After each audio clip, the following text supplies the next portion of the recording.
On the breaking news in South Korea, fire officials say most of the passengers are crew on speculation is the worst enemy of an investigator. In fact, that's why it's so protected. When there is an aircraft accident investigation, the information is protected. They're not supposed to be making any speculation about this type of thing. Families of those who have passed in this accident that need to and deserve the right answer, and to do that early on is just irresponsible.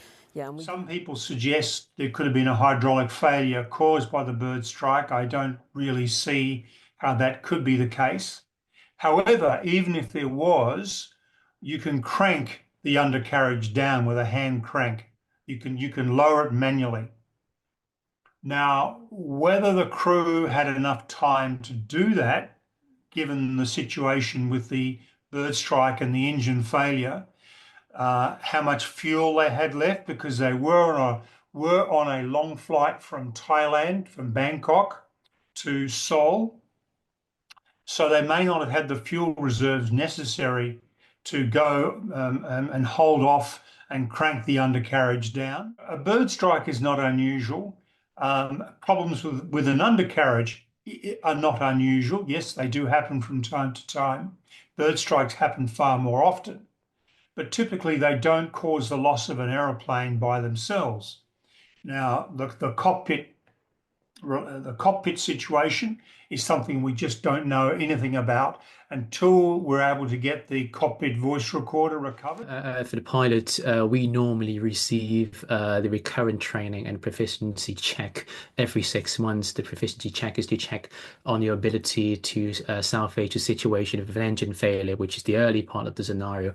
And then we do a recurrent training where we practice on multiple complex failures similar to this scenario. So yes, we do have a fairly rigorous training around the world, but as a pilot in those type of scenarios, it's very time constrained, as you could imagine. So in their minds, a lot going on, and of course they're trying to achieve a smoother touchdown, as we saw from the video. And I must say the pilots did a great job of the initial touchdown. It was smooth. There's no particularly loud impact that contributed to immediate fire at all.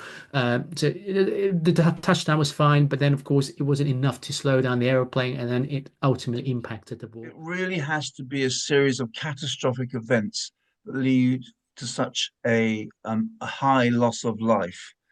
The human frame can withstand enormous amounts of negative G. Aircraft are extremely robust. The crash protection systems on board are extremely robust. The seating is robust. So for this kind of catastrophe to happen, a lot of things it is incredibly unusual. Aircraft engines are built to withstand a lot, including a bird strike. But if the birds are particularly large, they're in flocks, and there's several of them, then even a modern jet engine has problems against it. And we saw that in what's called the Miracle of the Hudson River, where there was a flock of Canadian geese.